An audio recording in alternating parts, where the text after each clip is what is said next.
apologize for some of the technical issues during the break. It was a pop-up bunt led to an out as Cross was able to swipe second base off of a miscontrol from J.J. Darst. Not many of those that you see this season from J.J. So Lou's been very reliable behind the plate. Check swing. Looks like he did not go.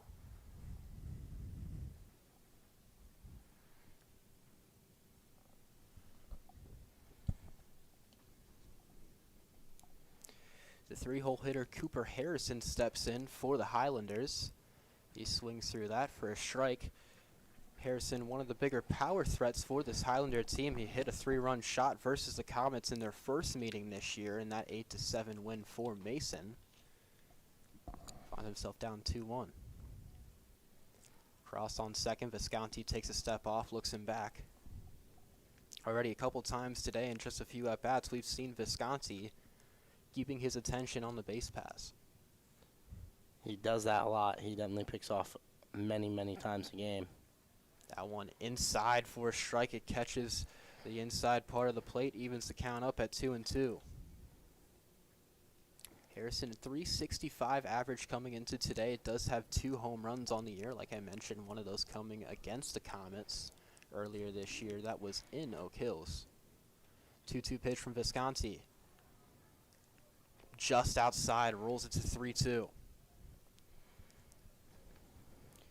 Harrison was a first-team GMC player last year, 7 multi-hit games. He's 5 for his last 13, just below 400. Full count pitch. That one fouled back. 5 for 13, and he's just raking right now. He had a big game against Sycamore, 2 for 4 with a triple. Sorry, he was 1 for 3 in that game with an RBI. I read the wrong name there. 3-2 once more, hit into right field. Hutch Crociata coming in, charges. He made the catch. A nice sliding play from Hutch Crociata out in right. And now 2 are gone. Great job by Crociata, able to make it to that one. In there, Johnson was also running quick towards that one, able to make the was just there for the backup in case he did drop it. But again, a great catch by Crociata on the slide.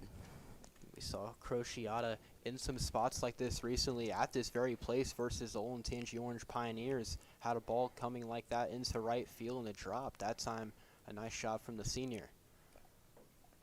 First pitch into a strike to the 4-hole hitter Luke Wardwell. 310 average on the year.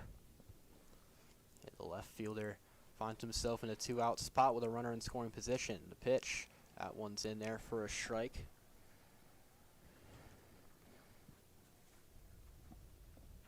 Visconti trying to get out of this inning with no damage done. Did walk 1, now in an 0-2 spot.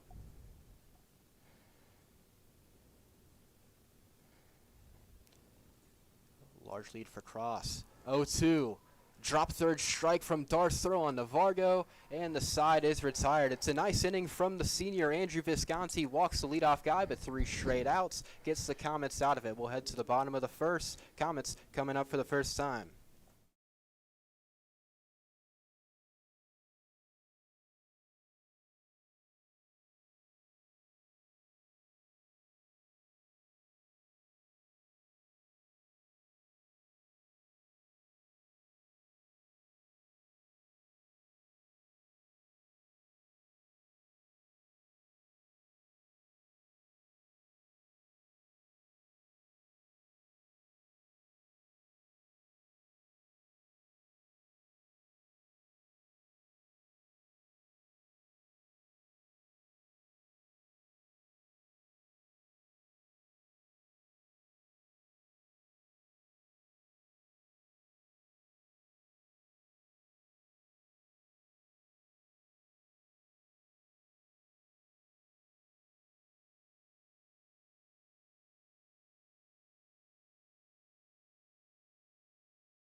Welcome you back for the bottom of the second here, or bottom of the first, excuse me, here from Hayden Park. Comets coming up for the first time tonight. Cade Landier, the center fielder, will lead it off. Landier, one of the better few tool guys on this team, leads the team in walks, 26 on the year, and in stolen bases. So a good speed threat with a solid eye in the box as well.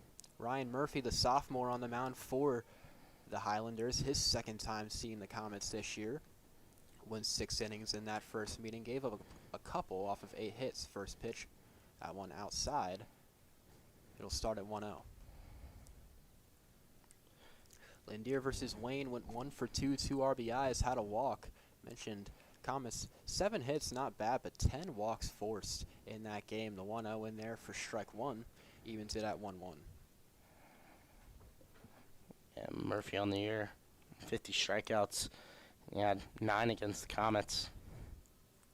1-1 pitch, hit on the ground, up the middle, and it's a leadoff base hit for Cade Landier. Turns around first, stays there, and the Comets have one on with nobody out. Great piece of hitting there by Cade Landier. Hits it right back up the middle. Second baseman not able to make it and not having the range to try to get that one. Great job there by Landier. Yeah, not hit super hard, but still, I think even if the second baseman had gotten to that, Landier was going to end up running that thing out. Sam Davies coming up for his first at-bat of the day. Also to mention, his birthday is today. A big gift for this team. We'll be getting a couple wins here today. So I'd like to wish Sam a big happy birthday. One of the best hitters on this Comet team this year. First pitch from Murphy in there for strike 1. And Davies having himself a year. 349 average. A big spot for the junior. Not really expecting much of him this season coming into it, and then he's put on a show. It was a breakthrough athlete contender for the ESPYs. That was just a little less than a month ago. That one out for ball 1. Davies, coming off of one of his lesser games of the year, went 0 for 3. Did have an RBI with a walk in that one, but a rare hitless game for the junior. 1-1 pitch from Murphy. That one down low, that'll be a ball. Landier keeps his tracks at first.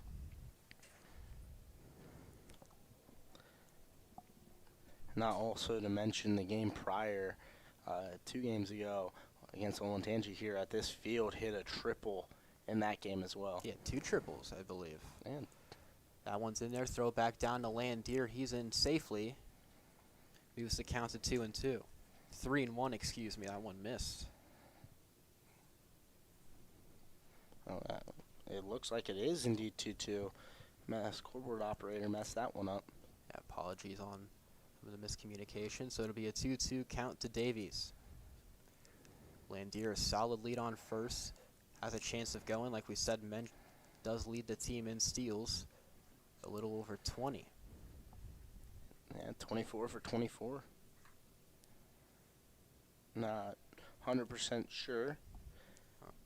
We mentioned that hitless game for Davies. It was his first time going hitless since May the 13th. This one hit high onto third. It's going to be a tough throw. It takes the first baseman off the bag. He's safe. Landier into second. And now 2 are on for the Comets. Still nobody out.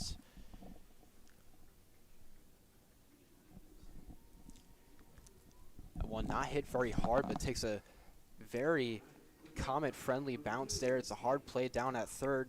The throw was offline anyways, so Davies reaches. Nice shot by Davies. Again, like you said, not the hardest hit ball ever, but was still hit hard enough to get to the third base side and get Davies over. So Chase Cox will step in. A big opportunity for the Comets to get an early lead here. 2 on, still no one out. Looks to drop a bunt, pulls it back, but it'll go for a strike. Cox, as well as Landier, one of the speedier guys on this team. He's third in the GMC with 18 stolen bags. Comets running up that leaderboard in that category. And Cox, who's had a very solid year at shortstop as well, his first year on varsity, batting over 300 to go with that. 0-1 looks to drop the bunt once more. That one way outside, moves the catcher into the right side batter's box. And now the count will be 1-1. And not to mention Cox, he went one for 3 in that game against Wayne. Had 2 runs, was hit by pitch as well. Cox does have that power as well. Drops the bunt one more time, outside for a ball. All 3 pitches going away from Cox. Murphy trying really hard to not allow Chase to put down that bunt. And Cox is definitely a better inside ball hitter. He definitely hits the ball very well when it's inside towards him. So 2-1, see if he tries to drop it once more. He does. Does get it down, goes up to Murphy. Runners move up, throw on to first. Is there, nice play over there at first to get it. So runners advance up to second and third. Cox does his job, now 1 gone, 2 in scoring position. Again, nice job, the sacrifice bunt. Definitely going to see that a lot tonight. Coach Bly loves the small ball. He is a small ball enthusiast, as some will say. He loves just getting runners on, getting them over, getting them in. So the shortstop does his job. J.J. Darce, the 4-hole hitter, comes up. A .230 hitter coming off of a 1-for-1 game at 2 RBIs versus Wayne. That game where, like we mentioned, the Comets put up 19, the most they put up all season. First pitch. That one's in there in the top corner for a strike. And Darce so far this postseason batting 286. One of the more calmer averages for the Comets in the postseason. That one misses low and outside, draws it to 1-1. And Darce has kind of been one of those very reliable guys all year, not just offensively, but defensively. He's been maybe one of the best catchers we've seen in the conference. This one hit into center, and it's going to drop. 1 run's going to score. And it's bobbled out in center. 2 runs are going to score. Darce goes into second. He bobbles it, and it's 2 RBIs for the Comets. They have an early lead. I'm not quite sure what happened out there in center field. He looked like it was going to take 1 hop, ended up taking another one, and then it just went off the glove, and Davies able to come around to score from second. What a good piece of hitting there it was for JJ. He just slapped that one right into center field, got it in. At least 1 run was going to score on that play, and it ended up being 2, being the best case scenario for the Comets. Beck and Shorten out there in center. It looked like he let it drop. He could have gotten into that one if he had charged a little more. Instead, he lets it drop, bobbles it, and the Comets score 2. Hutch Crociata, the second lefty of the game for the Comets, steps in. He's been very good in spots like these recently. That one outside for a ball with J.J. Darce out on second. Yeah, on the year, Crociata batting .345. He missed a couple games to start the season, but has really turned it on. And lately, is that one in there for a strike. Crociata batting .500 in the postseason, has 3 stolen bases, and came around to score 6 times. Yeah, he's been one of the biggest producers for this offense and had that nice play in right field in the top of the first. Here's the pitch. That one fouled off left side. Moves the count to 1-2.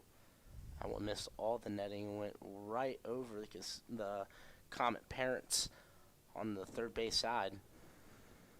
See, with Crociata, one of the more patient hitters as well. 4 games this year, he's drawn 2 walks. The pitch, check swing, did not go. Count moves to 2-2. Oak Hill thought he went on that, but no appeal down. Sean Burns, the home plate umpire, calls it a ball. Now it's 2-2. Crociata looking to keep the hot streak that he's been on. Comets already put up 2 with a runner in scoring position still. Check swing. He went. Crociata's asking for an appeal to the third base umpire, but he's not going to get it, so. It looks like a appeal down the first. They called it a strikeout, and then Crociata heavily disagreed. Very similar to that pitch before that was called a ball, or saying that he did not swing at. So regardless, 2 gone now for the Comets. Up now, Liam Sander, who's been one of the best hitters for the Comets recently. Smoked a ball in the deep center. Last game versus Wayne for a triple, his first triple of the year. So it'll be a mound visit. And not to mention that triple snapping one of the biggest extra base hit droughts of Sanders' young career here as a Comet. In his junior year, again, snapped a huge drought. One extra base hit in a month and a half. First pitch was a curveball that missed for ball one. It was a very short meeting. Redmond back out to catch. Here's the 1-0. Darce a heavy lead. Looked to have broke. Swing and a miss for strike one to Sanders.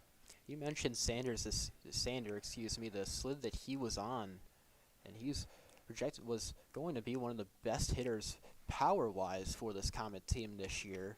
Had a bit of those droughts, but if he's able to keep that hot streak going on in the playoffs, the most important time of the year, that could be so crucial for this team. That one misses for a ball. It gets him ahead to 2-1. Yeah, and Sander, like you said, batting .500 so far in the postseason. Hit by pitch 4 times. 2-1. Line foul down the third base line. Moves it to a 2-2 count. Sanders, he's been walked 23 times this year towards the top for any Comet that's in the top 3 behind guys like Cade Landier and Chase Cox, but he's been hit by pitches 9 times this year. And the Comets not a team that's been getting hit a lot, but Sanders has kind of been that outlier.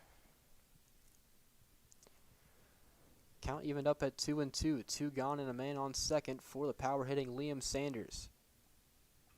This one crushed. Left field going way back. That's going up. And it's off the wall. 1 run's going to score. Sanders into second. It's an RBI double for the junior. The Comets have a 3-run lead. If we're playing at Mason, that's a home run all the way. That ball was smoked off the bat of Liam Sanders, somewhat similar to the double we saw from Grant O'Connor versus Wayne, but the extra base parade continues for Sanders. Comets have a comfortable lead here in the first. Again, just smoked that ball. Absolutely smoked it. And you love seeing that. And like we said, Daniel, keep getting out of that slump that he's had all season, and is just continuing on in the most important time of the year. You're in the playoffs, you're in the regional semifinals, and you do that. That's beautiful work there from Sander. So it's been not the cleanest start of the outing for Ryan Murphy, the sophomore. Came in today 9th in the GMC, a 1.67 ERA. In his last game, he went 7 innings, his first shutout of the year. Didn't give up any runs, and already struggling to get out of the first, as the Comets have already put up 3. And let's see if Isaac Vargo can bring in another run. Batting .400, 3 RBIs so far this postseason. He was 1 for 4 versus Wayne in that huge win. Looking to keep the run game going for the Comets here early.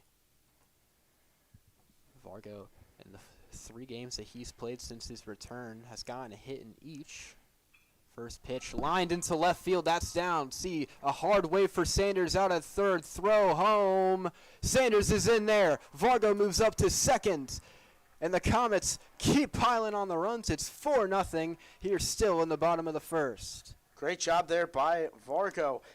And moving up backside, pretty much just exchanging spots.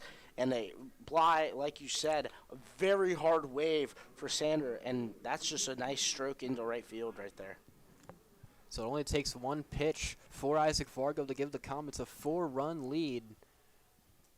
And the Comets still threatening, still another guy on. Late addition to this Comet lineup, Dylan Heimbuck batting in the 8th role. It was Grant O'Connor, but a very late, almost a game-time switch put him in left field. The junior hasn't gotten much playing time this year, but a big chance here in the bottom of the first.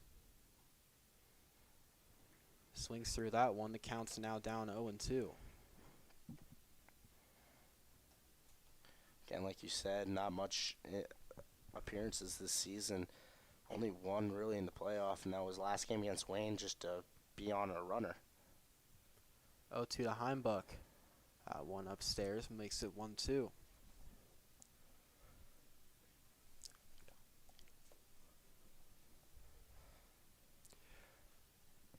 Murphy trying to get out of a nightmare of a first inning. Comets still threatening to put another one in. But strike 3 got Heimbuck looking. Comets bring 4 home in the bottom half of the first. Picture perfect start offensively. We'll head to the top of the second. Back with Andrew Visconti on the mound. Stay tuned here as we head to the top half of the second on Mason Sports Radio.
We're back here for the top half of the second inning. Oak Hills will come to bat. Andrew Visconti back on the mound after a little bit of a break for the Comets hitting parade.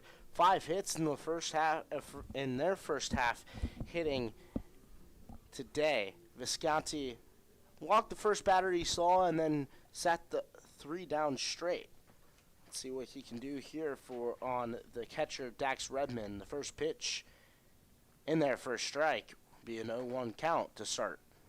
Yeah, Visconti, that first batter he saw of Will Cross, not to mention one of the best players in the conference hitting-wise, had some wild pitches, but after that, like you said, got the next 3 down.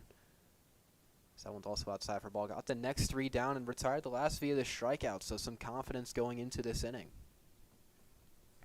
1-1 count, Visconti set the pitch. Bouncing in the dirt, be a 2-1 count.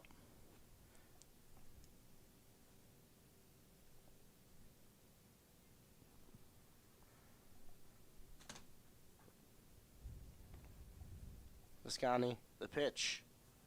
Down low again, 3-1. Redmond on the year, 303 average, 23 total hits.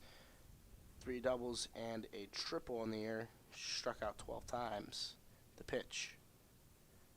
In there for a ball. I got the first strike and then 4 straight out of the zone. It will be a walk, and Lincoln Schreiber will step up for his first appearance.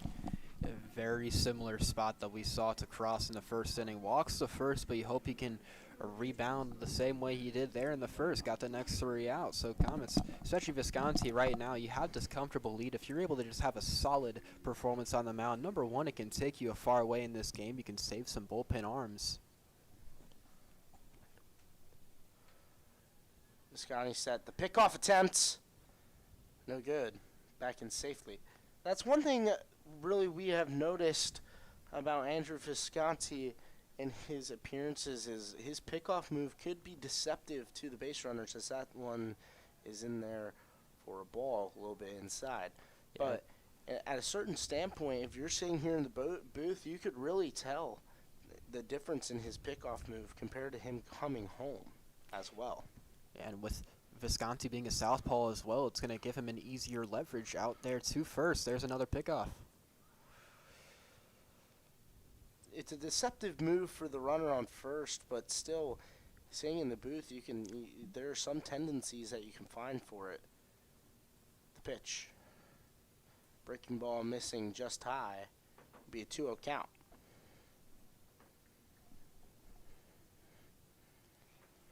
And we saw it a lot versus Walnut Hills. Saw a couple of pickles between first and second off of those pickoffs from Visconti has not allowed many stolen bases, and that left-handed throwing is going to be a big reason why.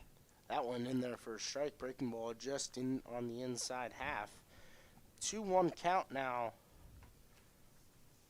on Schreiber. Visconti set. Be a bunt, fouled it back. Inside breaking ball. Probably would have hit him if he wasn't bunting. That one bunted foul. We'll go ahead and do the 2-2. You look at Schreiber, he's coming off of a great game versus Sycamore. Went 3 for 4, had 2 RBIs. So very good, you could say, start to the postseason for him. One of the big culprits of that 8-1 win. That one not in time on the pickoff move. Visconti is third one. That's at bat. Just barely not getting there in time. Visconti the pitch. That one fouled. Hit right off the batter, Schreiber. So we'll do the 2-2 again. Visconti so far pitching well. Only at 23 pitches so far. Walked 2 batters and struck out 1.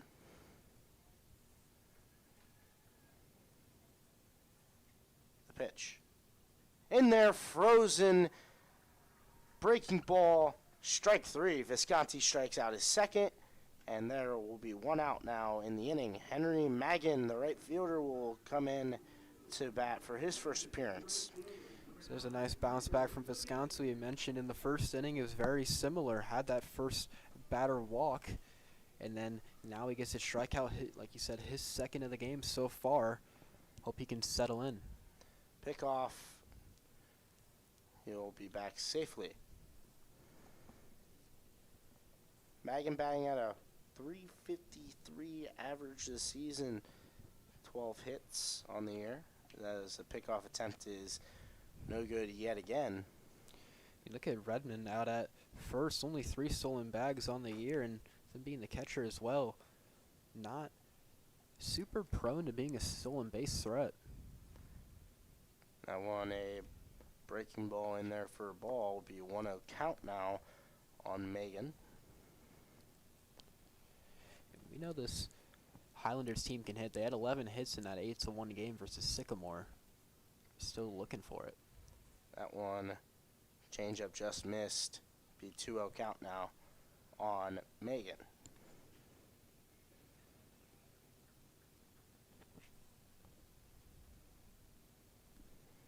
Visconti shakes off Darce.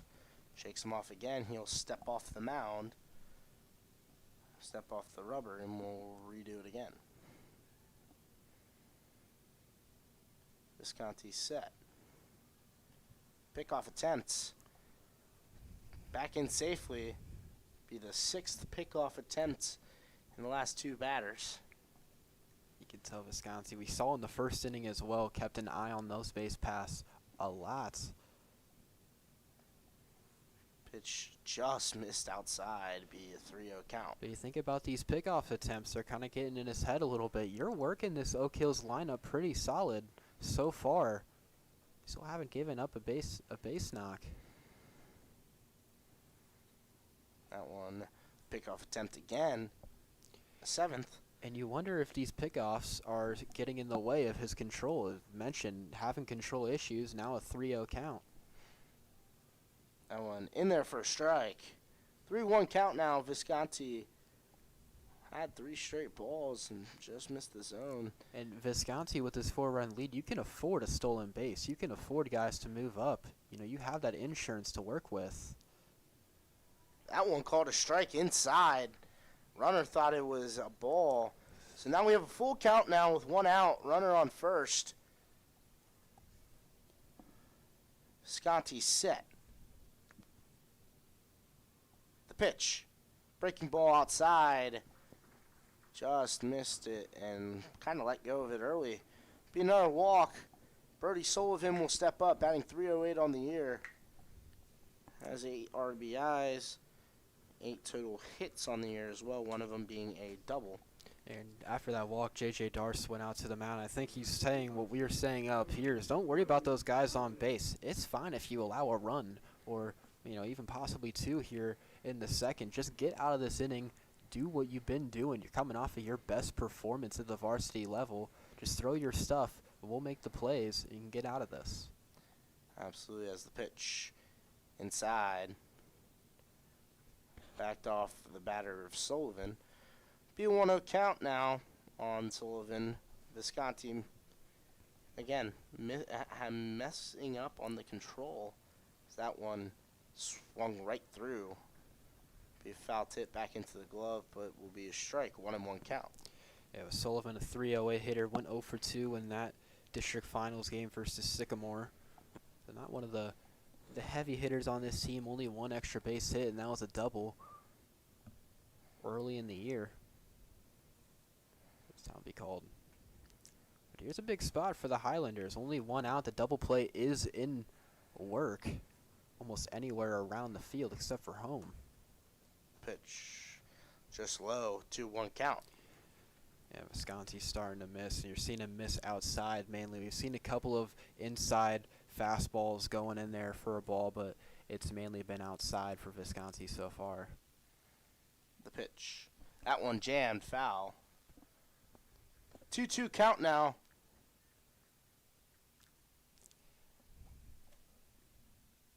Something to mention about this Oak Hills team, a lineup full of righties, all 9 hitters coming from the right side. Visconti being a southpaw, it's not the matchup that you're going to want out there. That one chopped. Cox, 6-4. 3 inning-ending double play. No, they will call the runner safe at first.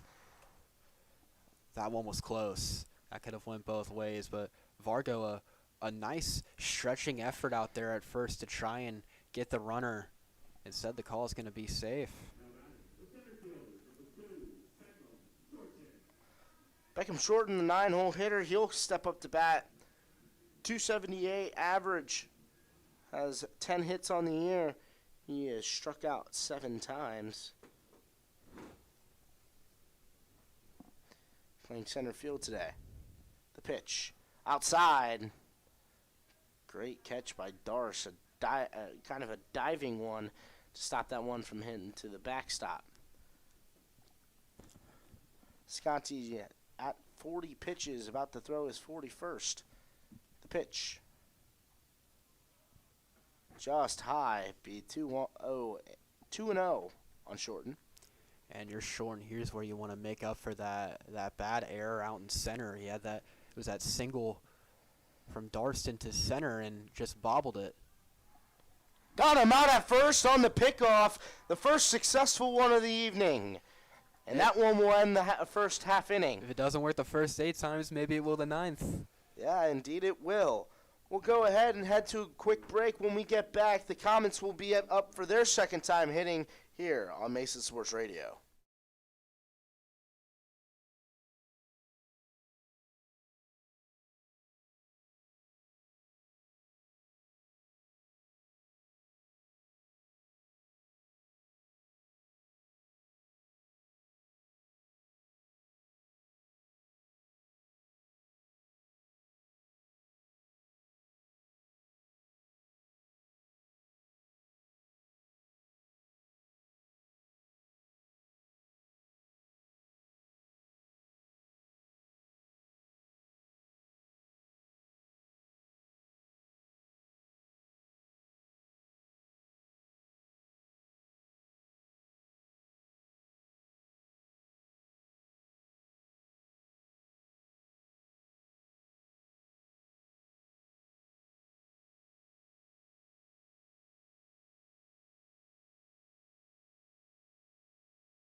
We are back here for the bottom half of the second inning. Comets will come up to bat.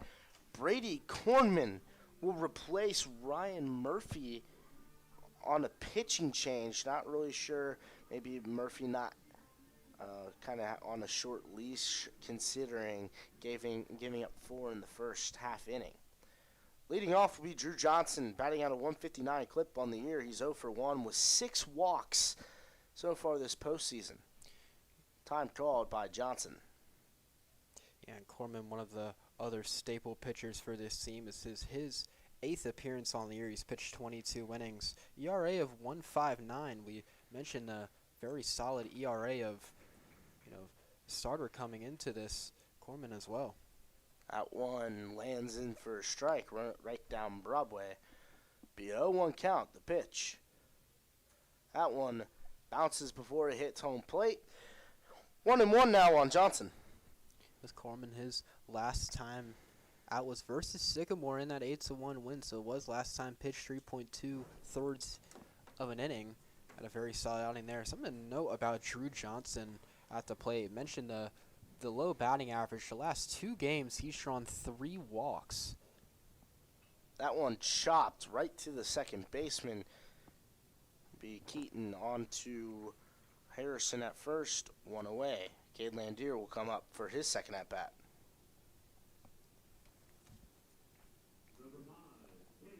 Cade Landier last time up hit one right back up the middle. Pretty much kind of a return to sender type deal, as that one got down, and he later scored on a J.J. Darsh base hit to center field. Yeah, and that single from Landier wasn't hit very hard. It was just great positioning from the swing. Went just a little to the right of the second base bag and worked its way out in the center. That one missed outside. Looked like Landier was trying to do a little drag bunt there. Yeah. Just kind of poked that one down the third base line. He brought his hand up to that middle part of the bat almost right when it hit the catcher's mitt. That one just missed a little high, 2-0. To mention the batting averages of these two teams, Comets a little over 270, and Oak Hill's coming into today at 300. That one a strike, 2-1 now on Landier. And that's both for top 3 in the GMC. Comets 3rd, Oak Hill 2nd. That one inside, almost hit Landier in the foot and missed it. 3-1 count now to Cade Landier, looking to draw yet again another walk on his senior season. The pitch. That one in there for a strike, 3-2 full count. 26 walks on the year for Cade Landier. This one could be 27th, as that one will be a time called by Landier.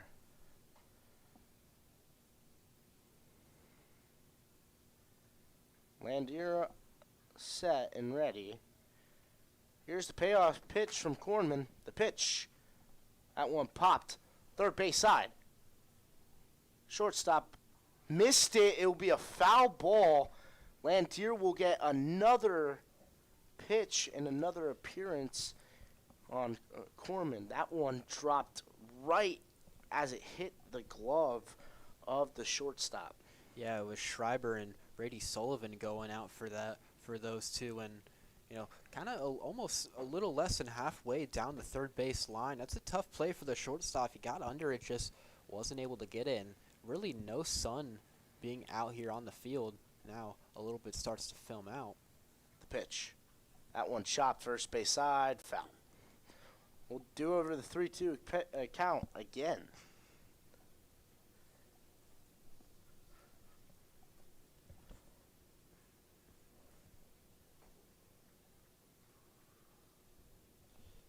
Talk about Corman. His first appearance against the Comets, didn't start pitching on the season until the game after the 2-game series against Princeton. That one upstairs.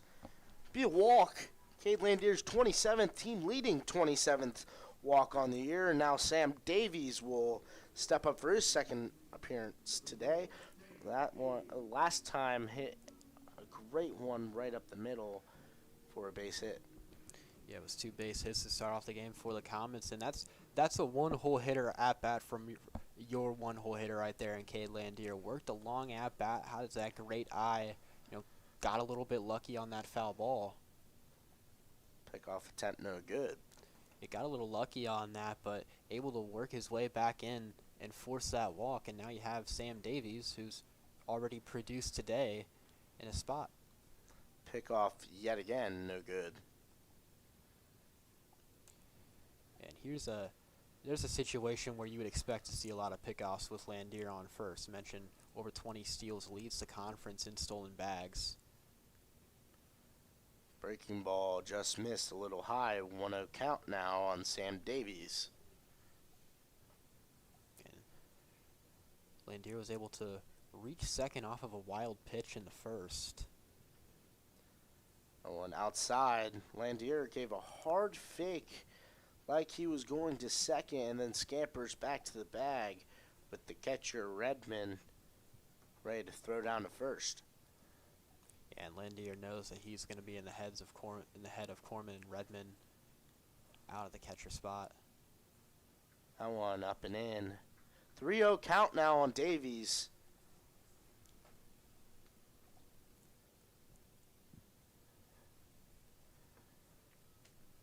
Corman set.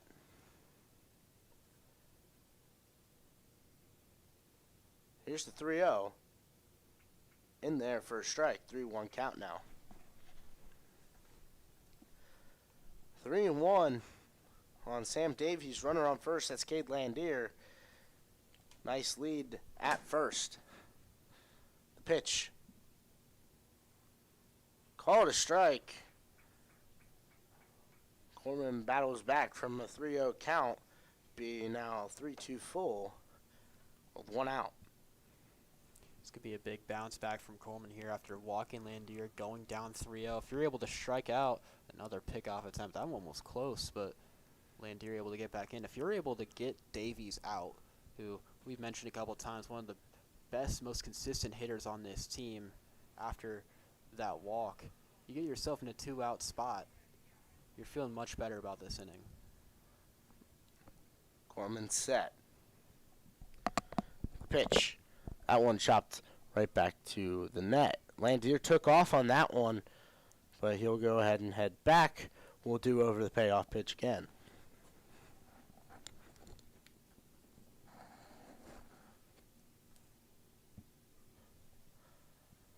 Comets have a 4-run lead after a great first inning, and they pretty much chased the ace, as some would say, of Murphy, as the pickoff attempt no good. Landier back there safely. Murphy, 11 appearances this season, 6 of them started. He has a complete game. 43 total innings pitched this season, and that one of the shortest outings, as that one's popped up second base side, second baseman underneath it, and that will be 2 away. Davey pops up and pops out. Up now will be number 2, Chase Cox, the senior. And that's a big spot there from Corman on the mound. You have 1 out. You had the double play in order, but you had Davies up there. And instead you're able to get him to, fly out to your second baseman. You feel much better about this inning, especially if you're able to get out of it here.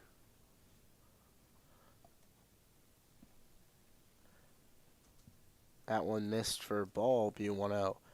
Chase Cox last time up had the sacrifice bunt right back to the pitcher to advance Landier and Davies up to second and third. Pickoff attempt again. Landier back safely. The ball trapped underneath him. First baseman completely missed the ball and hit Landier right in the rib. He's all good, though. 1-0 count now. Corman looking over at Landier. He is set. The pitch. Downstairs. 2-0 count now on Chase Cox. And a lot of these at-bats so far from Corman, he's starting out with balls. We saw with Davies. It was 3-0 to start out, and now in a 2-0 spot. And the Comets know how to be patient at the plate. Breaking ball, missed it. Held on to it a little bit too long. Landier gave a hard break towards second and scampered back again. The catcher, Redmond, up and looking ready to fire. 3-0 count now on Cox. The pitch in there for a strike, B3-1. We talk about the patience of this team. The Comets may be the most patient offense in the GMC. Mentioned it in the pre-show. 6 games where they've drawn over 8 walks, and it drew double digits versus Wayne. That one chopped to short. Throw on over in time. Cox is retired, and that won the inning. We'll go ahead and head to another break. When we get back, the top half of the third inning for Oak Hills, their third time coming to bat. We'll be back here on Mason Sports Radio.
Top half of the third here from Hayden Park. First at bat of the day for Becken Shorten. He came up at the top half of the second, but after the pick off from Visconti, left him stranded on there at the plate. Visconti back out for his third inning of work. He's been very solid.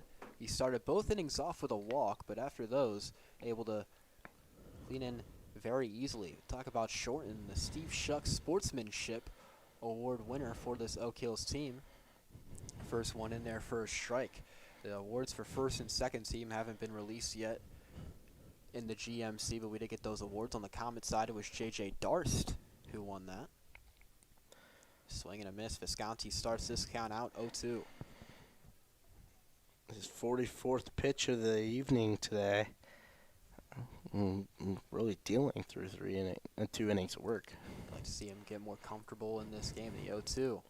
Swing and a miss. It's a 3-pitch at bat. Visconti starting to get into his own groove here in the top half of the third. 1 down. Great job there by Visconti. Just kind of blew that one by him, by the bat of Shorten. And hopefully we can see more of that today. Will Cross will step back in. He walked to the top half of the first. Visconti, that was the most comfortable at bat we've seen from him. Just very smooth through that one. Only took 3 pitches. First pitch to Cross, that's down low for a ball. Mentioned Cross, a big candidate for the GMC Athlete of the Year, batting near 500 at a 453 average, as well as over double-digit extra base hits on the year. Visconti pitch outside on the fastball. That'll be ball 2.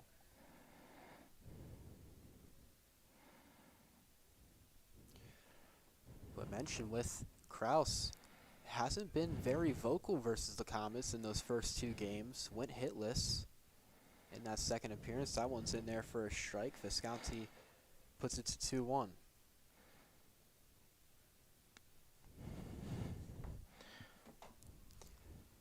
Trying to look for his first 1-2-3 inning of work. Here's the pitch. That one down for a ball. Bounces on home.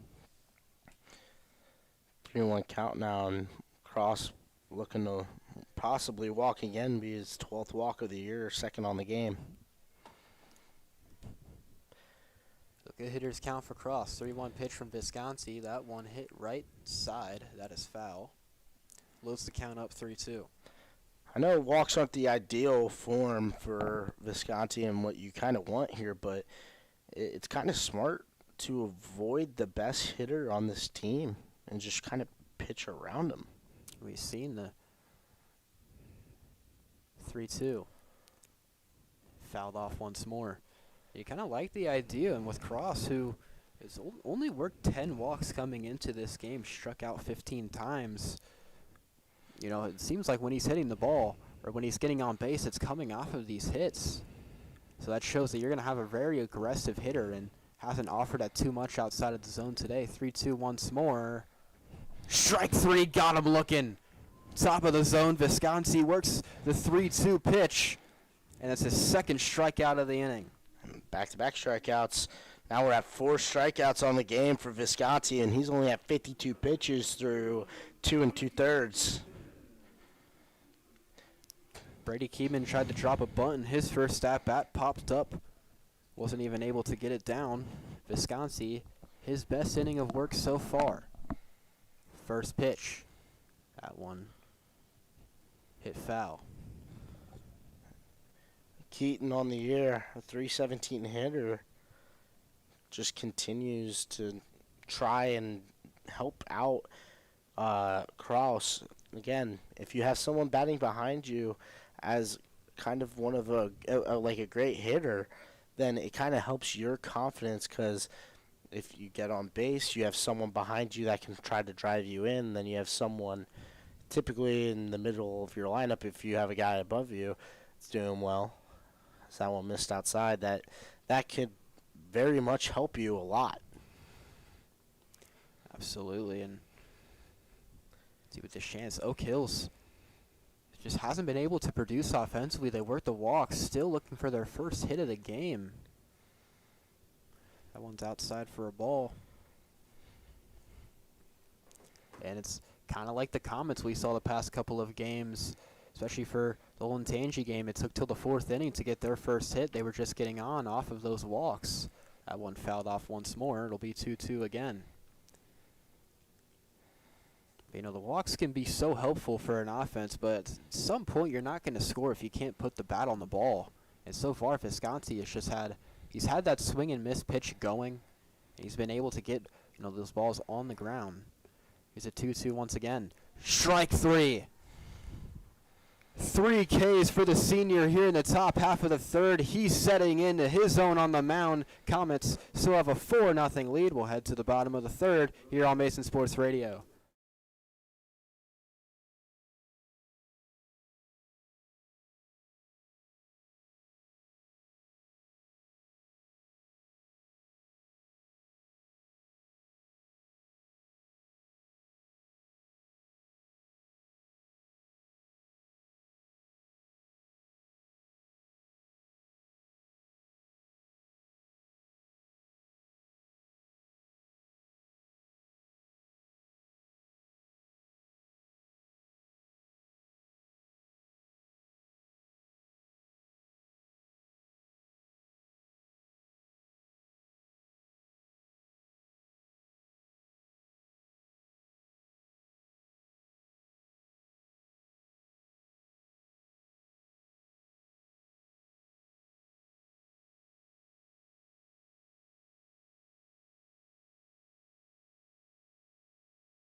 Bottom half of the third here from Hayden Park at the University of Miami. J.J. Darst will lead it off for the Comets. He singled in his first at-bat and drove 2 home. Looking to repeat those numbers. Comets having nice insurance here going into the bottom half of the third. It's a 3-0 lead. And also at the same time, you have your now ace pitching some of the best baseball he's thrown all year. Absolutely, and that's kind of what we kind of expected from Visco, Andrew Visconti, heading into this game. First 2 pitches from Corman miss for balls.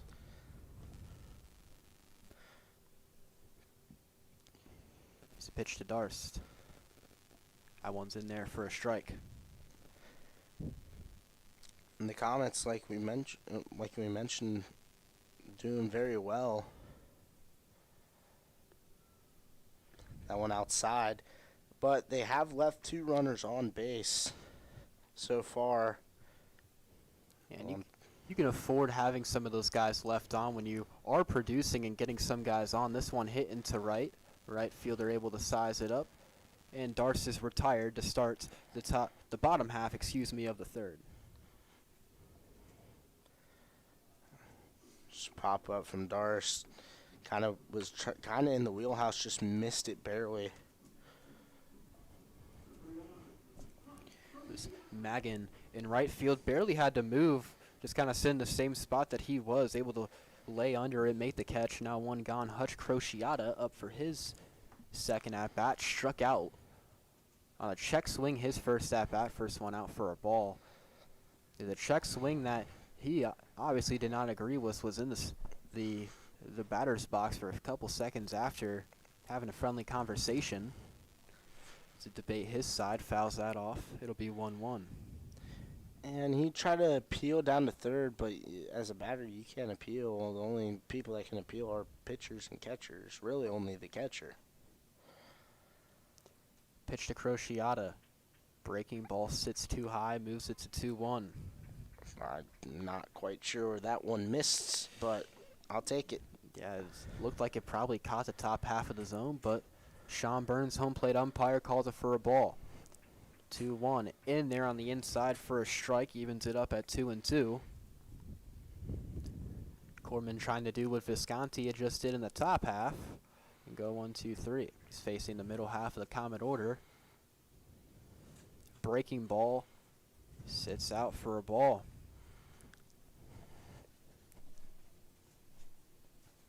So the count runs full. Crociata is, I think if there was a stat for guys who draw the most full counts on this team, Crociata would be leading that. Swings through that one for strike 3. It's 2 strikeouts for Crociata on the day. Now 2 gone. And now up is a man that smoked the ball into left center field. Liam Sander, hopefully able to replicate the at-bat that he had last time up. Try to get on base with 2 outs and bring up Vargo.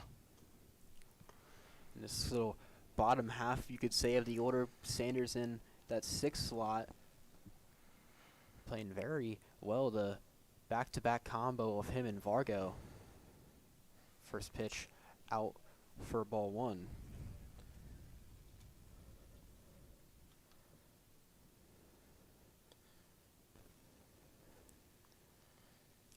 Here's the pitch.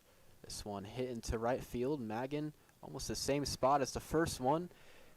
Catches that, and the side is retired. It's 2 straight 1-2-3 innings for both sides. We'll head to the top half of the 4th. Comets still have a comfortable lead here, 4-0.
Sharp, are you good to take play-by-play?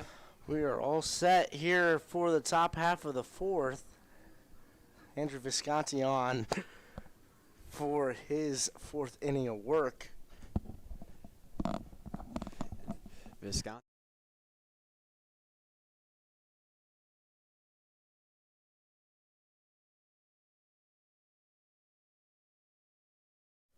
That one missed outside for Visconti. It'll be a 1-0 count. The pitch just outside again.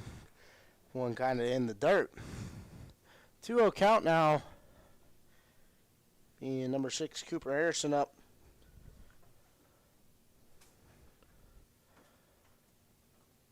The pitch.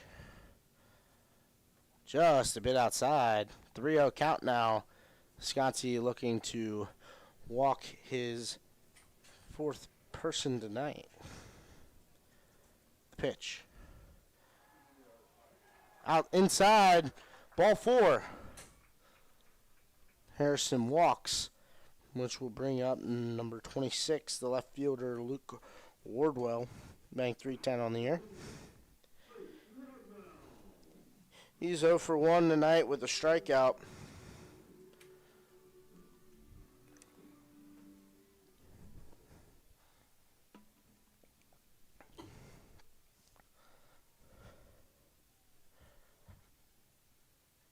Visconti, the pitch. Upstairs. Ball 1, 1-0 count now.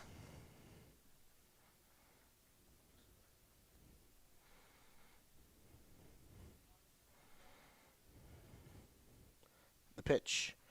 Outside again, 2-0 count. Visconti missing the zone. He has not found the zone yet this inning on his 61st pitch of the outing.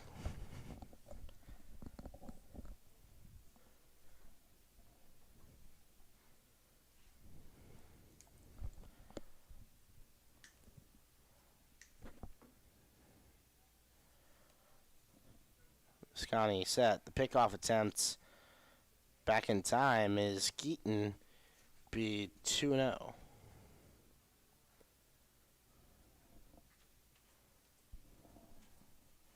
Time called.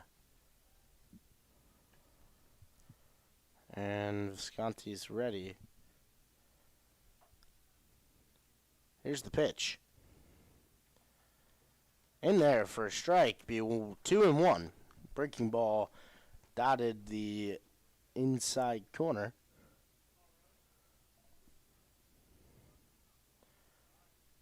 Visconti set for the 2-1. The pitch in there for a strike. Beautiful ball placement there. It'll be 2-2. Looked like that mound visit by Darst definitely worked. He's actually hitting the strike zone now. Missed it the last 4 pitches. 5 pitches, as that one will be a pickoff attempt again for Visconti, 2-2.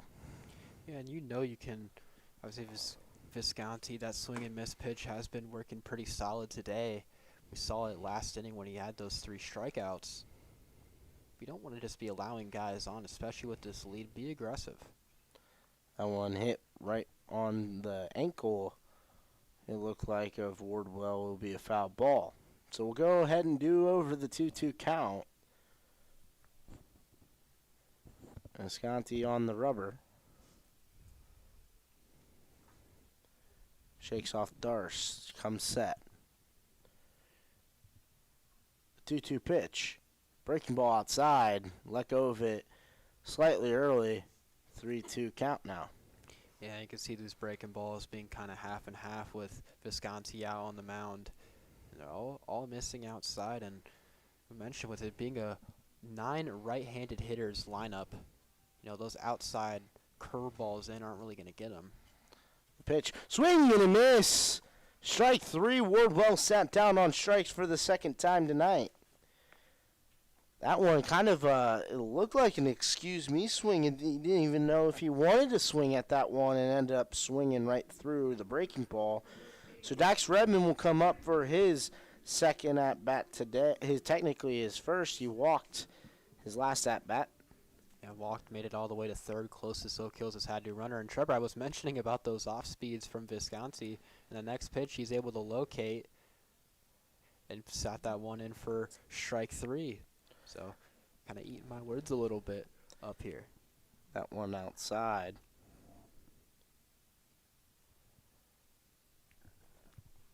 The pitch. Inside, hit the batter of Redmond, so he'll take his stroll down to first. 2 runners on, runner at second and first now. Visconti at his 70th pitch so far in the outing. Lincoln Schreiber up to bat. He's 0 for 1 today with a strikeout. Yeah, with Visconti, you for sure want to get out of this top of the 4th. You don't know if you don't know how much Coach Bly is going to push that pitch count, and we'd assume if all goes well and the Comets do advance to the Final Four, that wouldn't be till next weekend. So it'll be a lot of time. You can get a lot of pitches in and still have them fresh.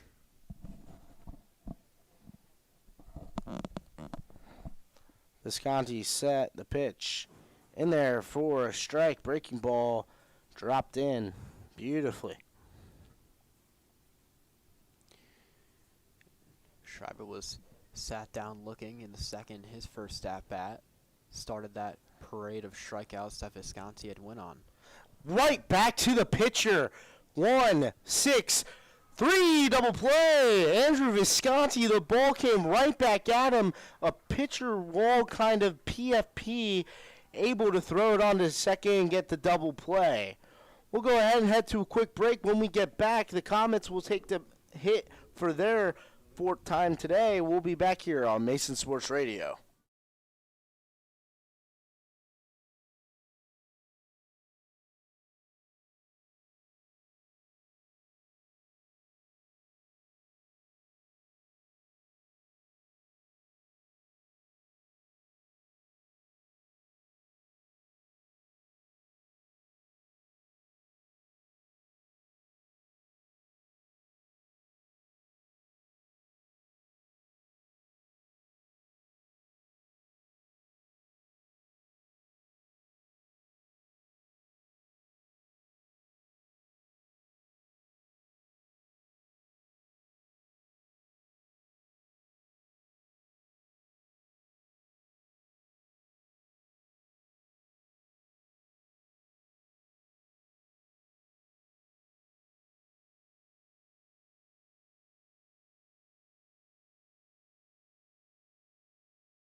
We're back here. Isaac Vargo will lead off the inning. Last time up, hit a base knock RBI that scored Sander. And it only took one pitch for him to lace one into left. It was a bit of a screamer off the bat of Vargo, and that's kind of his bread and butter of making contact. He's not hitting those, Liam Sander extra base hits off the wall, but he can make serious contact, get it somewhat on the ground, and push those guys. That one rolled through the 6-5 gap, exactly like you said, Daniel. That would be another base knock for the junior Vargo, as now Dylan Heimbach will step up to bat for his second at-bat of the day. I mean, same exact spot, hit a little less hard, but, Sullivan had to move way far to his right, and it gets into left, and that's just an Isaac Vargo swing. That's an Isaac Vargo hit right there, and you have your leadoff guy on. Comets, you have another big inning right here. You already have 4. Not to say it's looking like it'll happen, but you always have that chance of a run rule if the Comets can put up a few this inning. Absolutely, as Corman set the pitch. Upstairs. Be 1-0 now on Heimbach. Heimbach on the air, 250 average. Scored 3 times, has 5 RBIs. And you really want to see Heimbach get some confidence at the plate. And a base hit here, or maybe an extra base hit here, can do him that. Looks to drop a bunt. Heimbach will drop the bunt down. Vargo moves up to second. Back throw, not in time. It'll be a sacrifice bunt for Heimbach. 1 down now, but a runner moves up to second. And Drew Johnson will come up for his second at bat. Yeah, you like that idea from Heimbach, but like I was saying, with Heimbach being a lefty in the Comets, most of their lefties are already in the lineup, and that's just of Cade Landier and Hutch Crociata, but that's a guy who can come in a pinch-hitting scenario sometime if the Comets can keep making this playoff run, and he has that power. He has a very strong arm in the outfield, can push something to the wall. So Heimbach can be one of those guys you don't think about too much, but could make a big impact in this playoff run. The pitch. Fouled right back to us. Be a bunt. Drew Johnson grounded out. Second inning, he was first batter of the second inning. First batter Corman faced.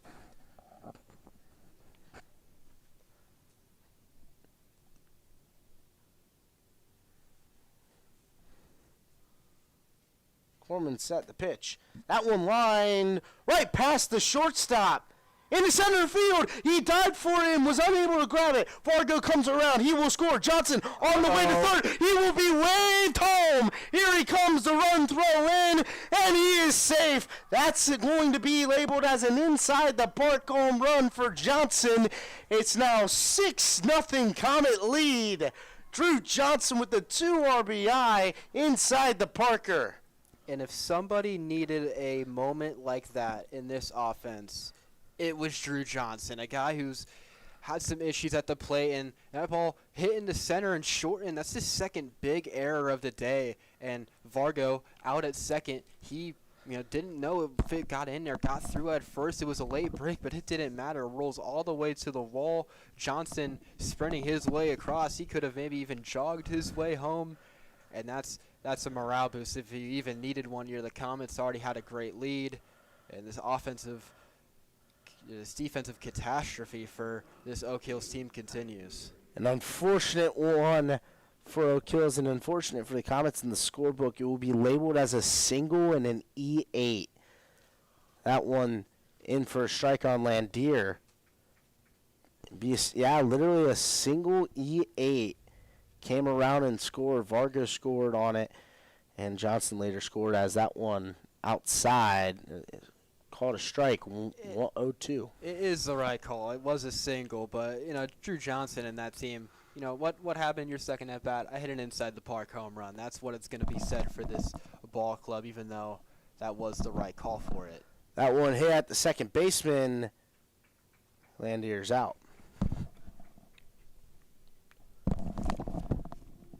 So that leads it to 2 gone after the ground out from Cade Landier. Comets have already brought 2 home here in the bottom half of the 4th inning. Still a chance, still 4 away from hitting that double-digit mark. This Comet team having all the confidence in the world after, I think we can say it was an inside-the-park home run from Johnson. I would say that one outside to Davies. He has a 1-0 count. He's 1 for 2 today. Davies in the first singled, came around to score, and then flew out to the second baseman, and that was against Corman, one of the first guys that he saw, and it was a big out for Oak Hills there in that second inning. That one popped. First base side foul, and an Oak Hill fan able to catch you on the fly. Be a 2-1 count now on Davies. 2 outs. Comets have a 6-run lead. Little update with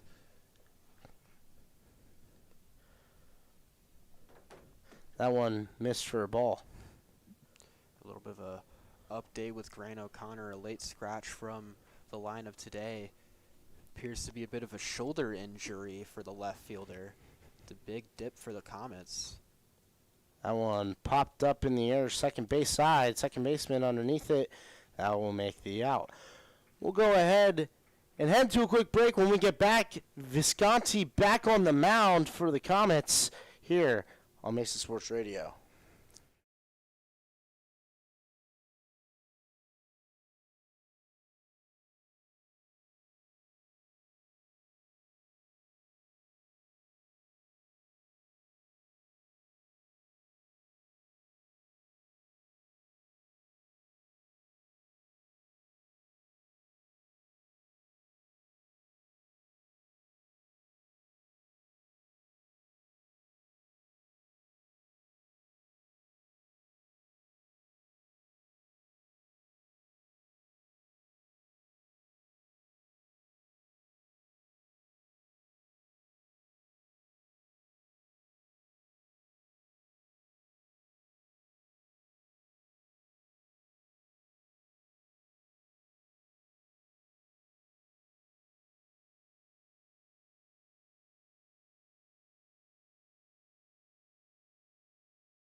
Top half of the fifth here from the University of Miami, Ohio, here in Oxford. The Highlanders will come up once more after the Comets put 2 up in the bottom half of the fourth. It'll be Henry Magan leading it off for the Highlanders.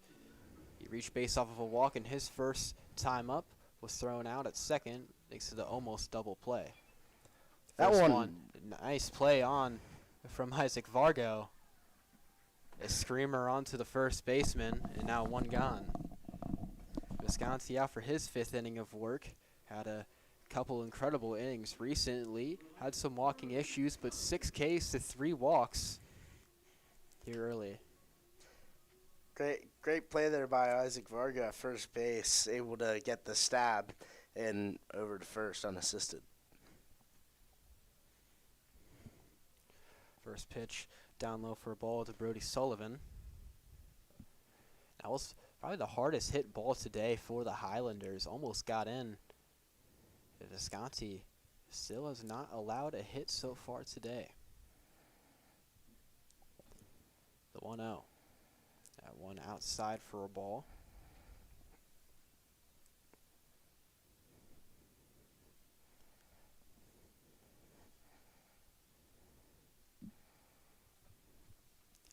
So we wait to 2-0. Doesn't get the outside corner. It makes it 3-0. Possible another walk for Visconti today.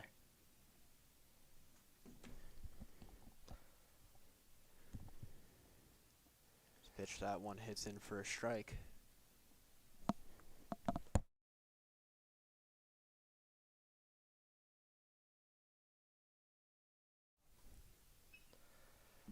This one hit into right center. Crociata going in on it. Makes the play, and 2 are gone.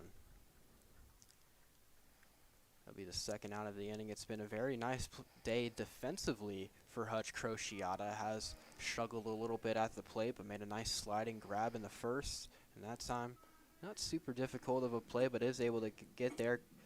Covers a lot of ground, and now 2 outs.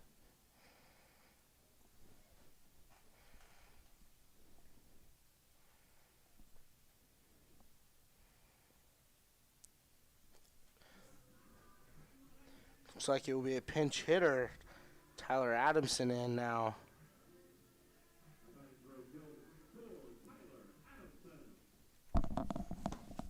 So Oak Hill's already going to their bench here in the 5th.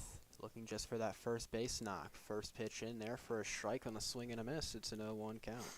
Looks like Adamson will come in for Becken Shorten, who is playing center field, has 2 errors already today. And Adamson has struggled this year, batting 156. That one out for a ball. Doesn't have any extra base hits, 5 for 32 on the year. Looking for just any sort of spark against Visconti, who's coming off of a 5-inning no-hitter. And here in the 5th, looking for 10 straight hitless innings. And I say that, Trevor, as that one's in for a strike with the largest hopes of no announcer's jinx. I know exactly what it's kind of sounding like hearing me say all this about Visconti on the mound. But now in a good spot, 1-2. Swing and a miss. It's a Visco Disco at the University of Miami here at the top of the 5th. He is dealing his 7th strikeout of the game, and we'll head to the bottom of the 5th. Here, Comets still up 6-0.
Bottom half of the 5th, Comets looking to keep on to their insurance they've already put up here. Chase Cox will lead it off for the Comets.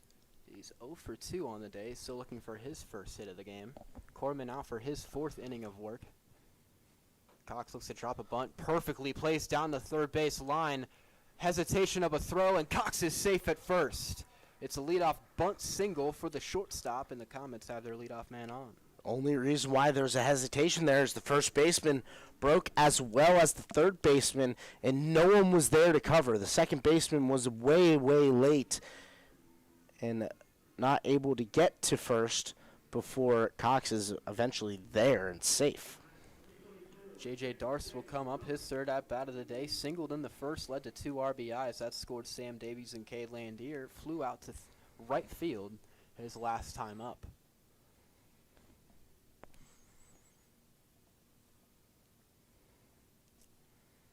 First pitch, down low for a ball. Comets have 8 hits on the game so far, 3 surrendered by Corman.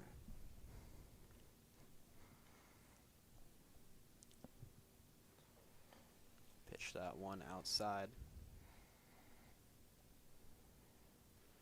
Makes it 2-0. You look with Cox on first, nearing that 20 stolen base mark. A big chance to see him go. We saw a lot of pickoffs in the first couple of innings. That one's in for a strike, 2-1. The first couple of innings, we saw a ton of pickoff attempts on both sides, both Oak Hills and Visconti for Mason, but since then, it's been quiet on the base pass. As I say that, there's a pickoff attempt on the first, as Cox is back in safe. And I'm glad if that's going to be my announcer's shinks of the game, Trevor. Talking about pickoffs, and then there's one. This one crushed into left field. The left fielder's able to sit under it and makes the catch. Yeah, that ball was smoked by J.J. Darst. Just barely missed it. It looked like he had to have just barely missed it because that one was smoked. Yeah, off the bat, that one looked good, but just kind of died out there in the air.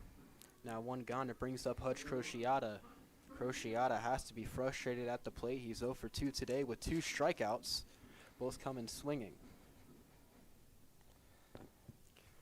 Chase Cox still on first for the left-hander. Cox a pretty decent lead. First pitch in there for a strike.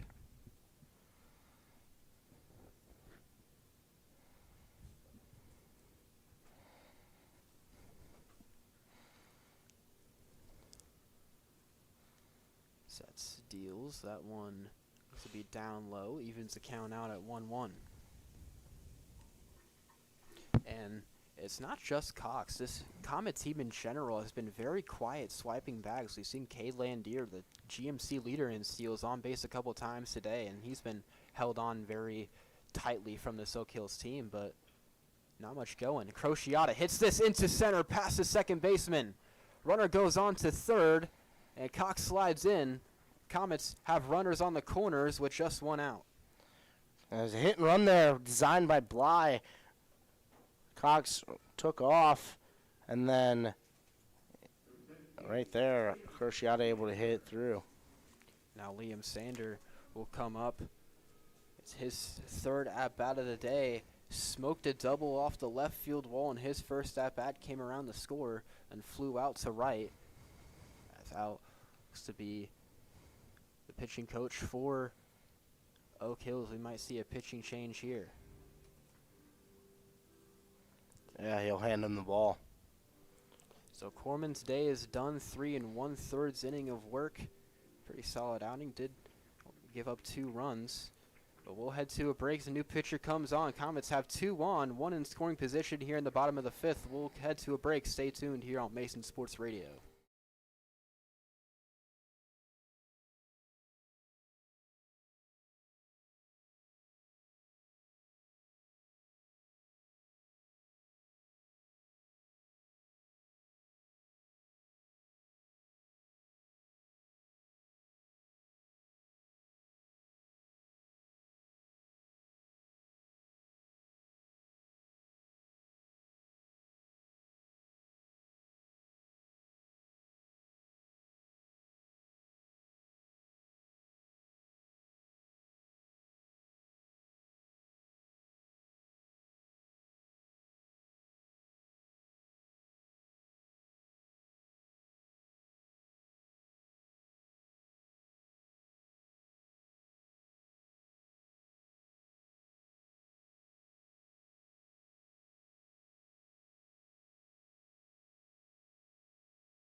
Back here, bottom half of the 5th, new pitcher in for the Highlanders is the senior Braden Lips, making his 12th appearance.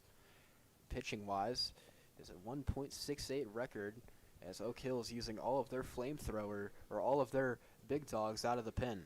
Yeah, 33 1/3 innings pitched.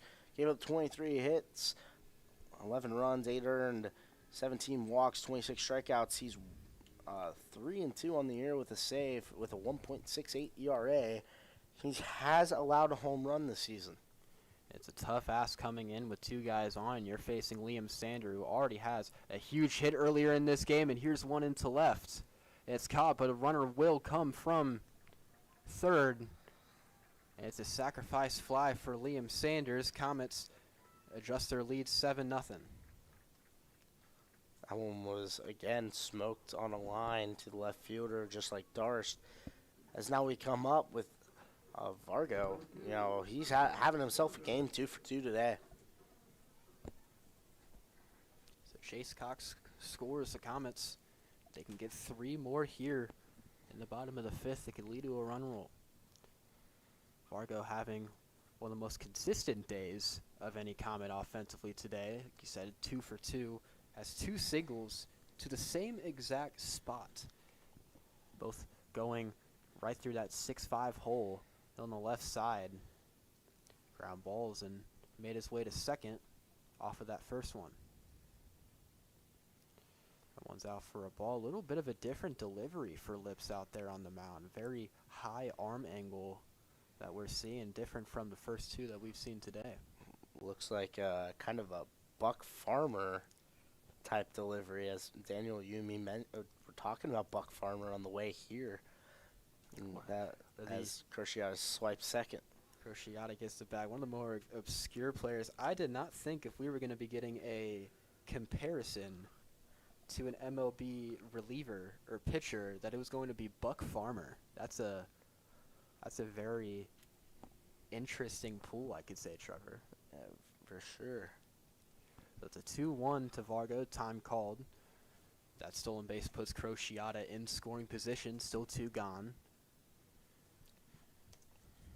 This Comet offense has been playing some of their best baseball over the last couple of games. That one outside makes it 3-1. Cruciata thought about breaking, but Redmond, nice job of keeping it in his range. Vargo already 2 for 2, threatening a walk. So you're still 2 gone in the bottom of the 5th, runner on second. Lips, winds, deals. Late strike called. Vargo at first looked to think it was a ball, but it'll fool it up to 3-2.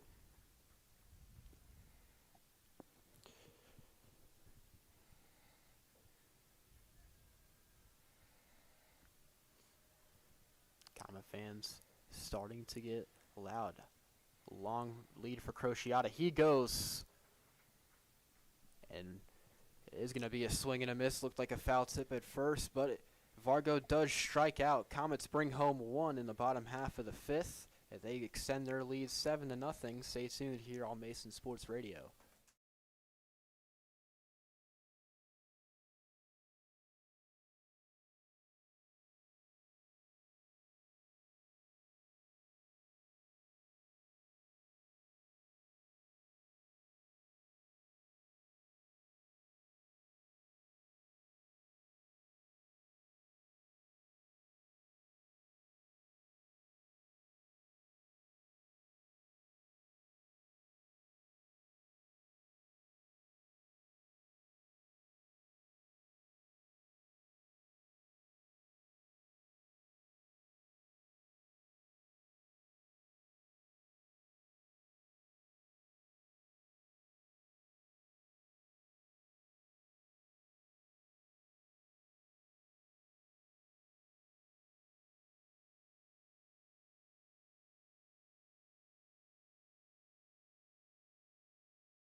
Will Cross comes up for his 3rd appearance today. Only his 2nd really registered at bat. Walked the first time up, and last time up struck out. Was one of the 7 strikeout victims by Andrew Visconti so far in this game. Visconti at 82 pitches, looking for his 83rd. The pitch. Outside, be a ball. 1-0. And the pitch count being above 80 going into the sixth, it's not what you would love to see. But obviously high school being 7 innings of work, that one in for a strike can get away with those higher pitch counts if you're Andrew Visconti, especially someone who, likes to work around batters sometimes. He kind of mixes through of that and attacking. That one hit in the center field on it is Cade Landier. He's underneath it.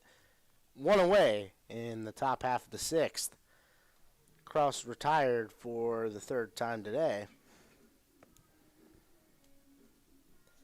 In the Comet Pen, hangar warming.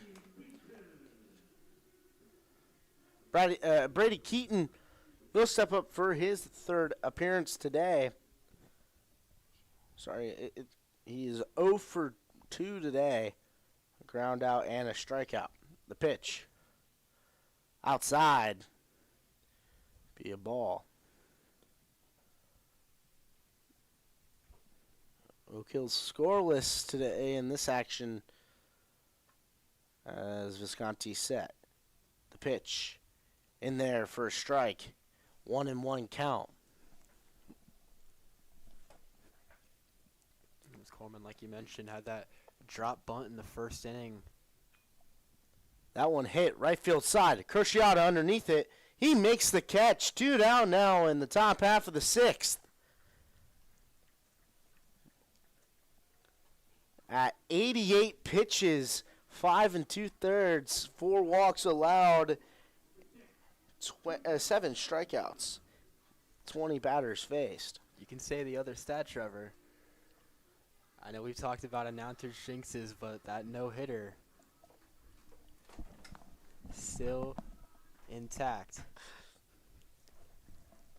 Cooper Harrison up. His third appearance.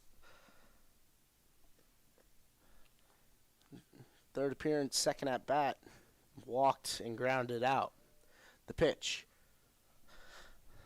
One outside, 1-0.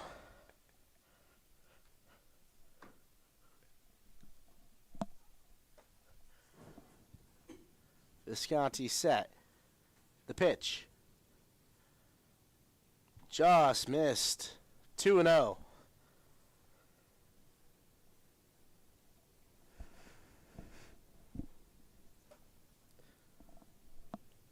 The pitch. That one stroked into right center field. And Cruciata on it to make the catch. That one will end the inning. We'll go head to the bottom half of the sixth. The Comets will come up to bat yet again here on Mesa Sports Radio. We'll be back.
We're back here for the bottom half of the 6th inning. The Comets come to bat. Dylan Heimbach in. He's 0 for 1 today with a strikeout and a sacrifice bunt. He's set. Lips still on the mound.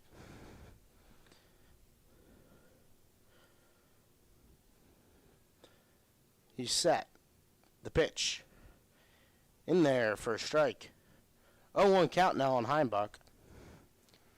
We mentioned Heimbach in some of these previous at-bats, a guy who has that raw power that he can hit into right field. Being a lefty, or just being a lefty, could earn him some more playing time.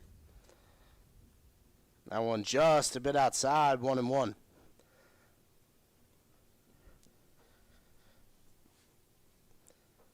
Heimbach replacing Grant O'Connor, who's a late scratch today. The pitch. Hit off the hand of Heimbach. No, it hit off the knob, is what the umpire is saying. Nope. Never mind. The umpire said it was a hit by pitch.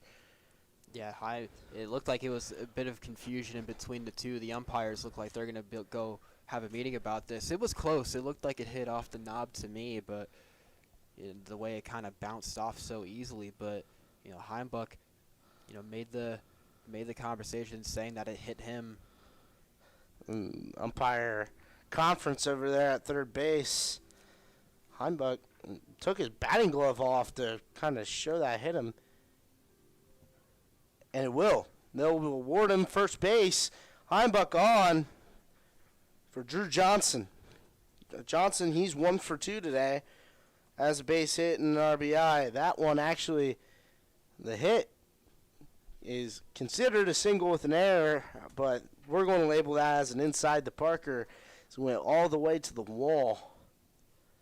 Yeah, it was a bobbled out there from Shorten, who now was checked out of the game. But just a single up the middle, it was in advance. Probably would have scored Isaac Vargo, who was standing on second when the ball was hit, but it just got right through the gap and made its way all the way out to the wall, and Johnson was just able to strut freely to get home.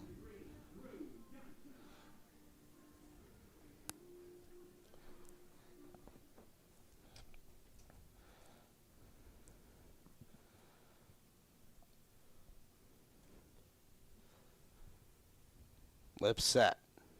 The pitch. Pull back, down, Heimbach in safely with a steal. Actually, it'll be Ben Brandon, pinch runner. He's in there safely. Nice job there from Brandon. The Comets like to use him in these pinch running scenarios. Him, Luke Tartabini being one of the other guys, having that speed, being an outfielder. With Brandon, I'm going to be seeing him a lot here on the base pass. One hit right back at the pitcher. Lips covers. Throw over to first.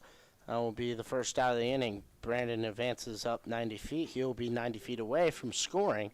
Kay Landier will be up for his third at-bat today. He's 1 for 2 today. Also has a walk.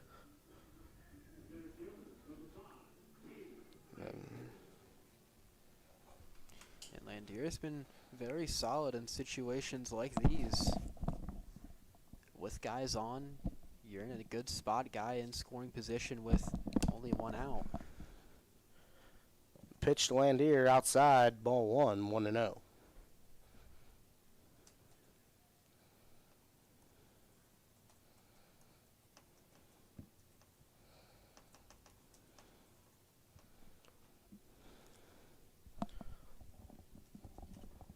Lips set. His 1-0 pitch to Landier. The outer half called a strike. 1-1.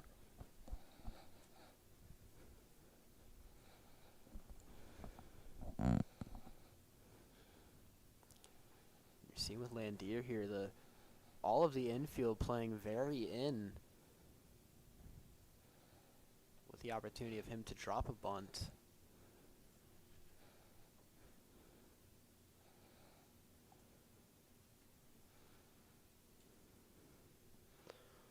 Two-one count.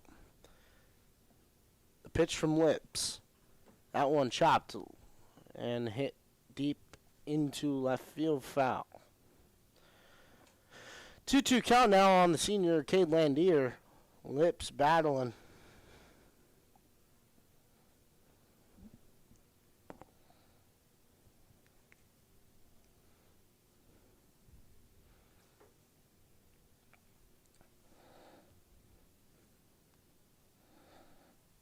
The pitch. Outside, breaking ball missed. Full count now on Cade Landier. Walked earlier in the game for his 27th of the year. Now with the payoff pitch. Lips ready. The pitch home. Time called by Landier. Late time called and received for Landier. So we'll go ahead and do over the 2-2. Hey, we've seen so many of those over the last couple of games. I mentioned it versus Wayne. A lot of late times, and home plate umpire Sean Burns being able to grant those. One roped foul. Was smoked by Landier into foul territory, first base side. We'll do over the payoff pitch again.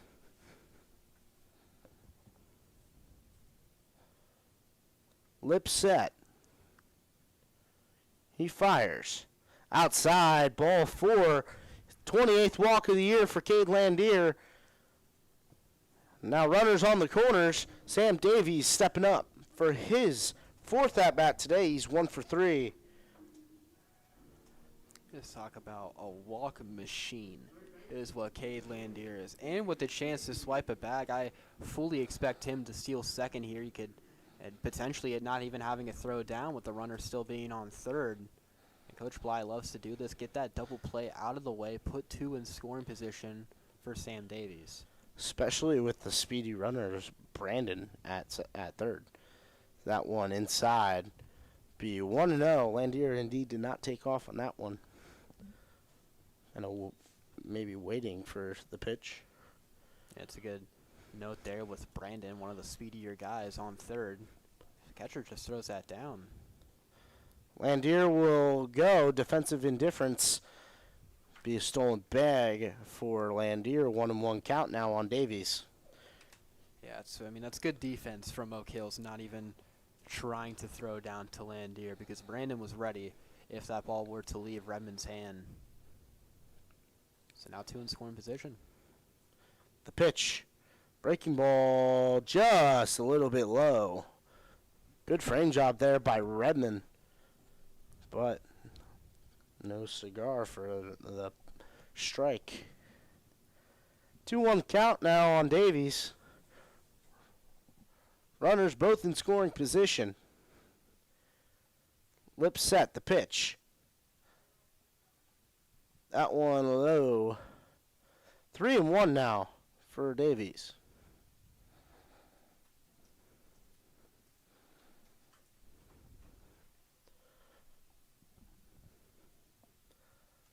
Lip set. 3-1 delivery. Swing and a miss. Strike 2. And now we're full.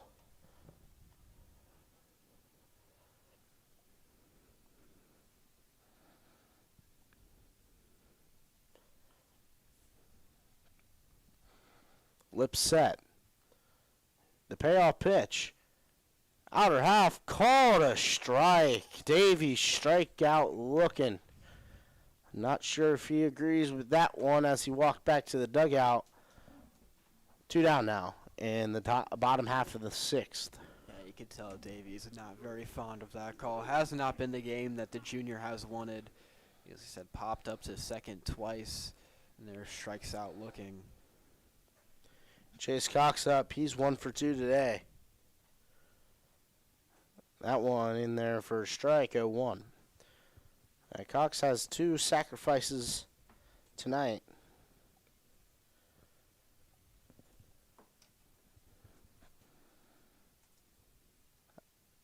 That one in there for a strike. 0-2 now on Cox.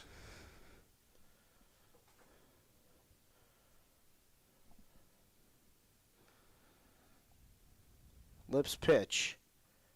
Just a bit high. 1-2 now.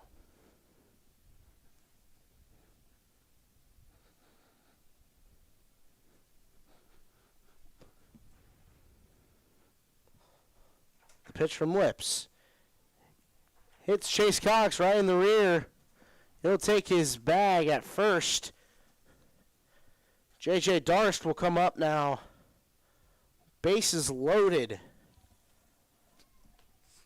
Chance to bring in more runners. He has 2 RBIs on the night. He's 1 for 3.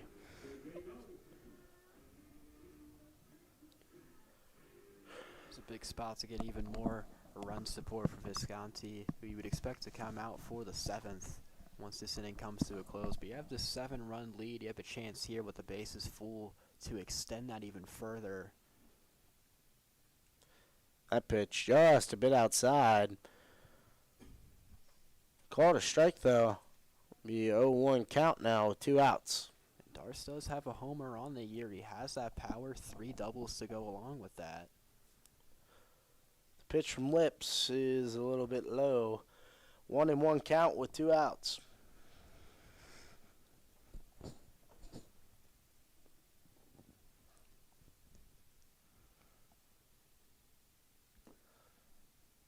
The pitch. That one hit first base side, foul. The game after this one will decide the regional final.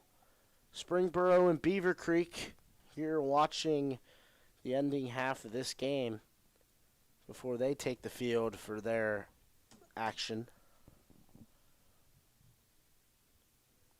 Lips set. The 1-2. Here's the pitch. Low and away. 2-2 now with 2 outs for the backstop, J.J. Darst.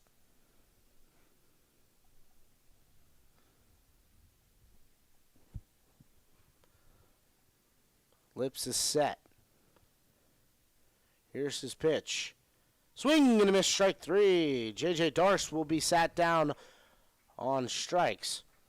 We're going to go ahead and head to a quick break. When we get back, the 7th inning and possibly the finale of the regional semifinals here on Mason Sports Radio.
Top half of the 7th here at the University of Miami in the regional semifinals. Comets holding a comfortable 7-0 lead. Pinch hitting, 4-0 kills, Reese Paff. Comets keeping Andrew Visconti out for his 7th inning of work. First pitch. It's the outside. That'll be ball 1. Paff on the year with a .288 average, has 17 hits, 20 RBIs, 2 of them 2 of his hits being doubles, has 10 strikeouts on the year. That one misses outside as well. We saw Visconti at the start of today's game. Those first batters of each inning seem to be getting away from him. But since then, he's been attacking a lot more. 2-0 drops in for a strike. Now 2-1 count. With Paff surprisingly not getting a start today. 20 RBIs on the year. That's towards the top for this Highlanders team. That one fouled back, now 2-2.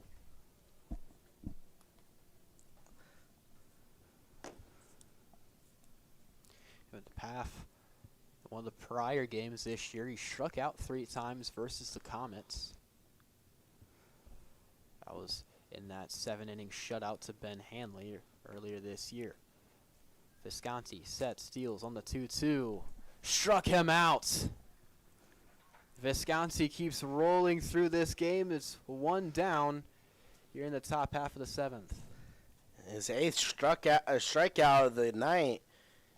96 pitches on 22 batters faced. Yeah, you gotta love this grit from the senior in Visconti, trying to finish this one through, nearing that 100-pitch mark. First pitch fastball outside.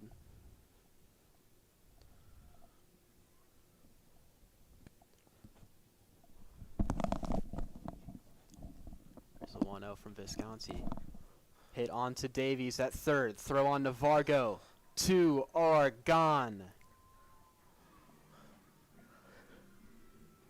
Is Visconti potentially looking down his final batter of the game?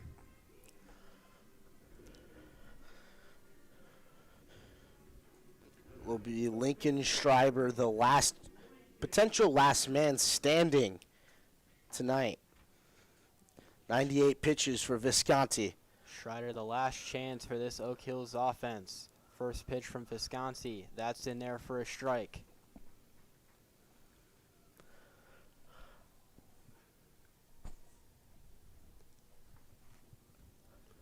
The 0-1. That one bounces out for a ball. Gets away from J.J. Darce. Hits the backstop. Pulls it up. Fills it up at 1-1.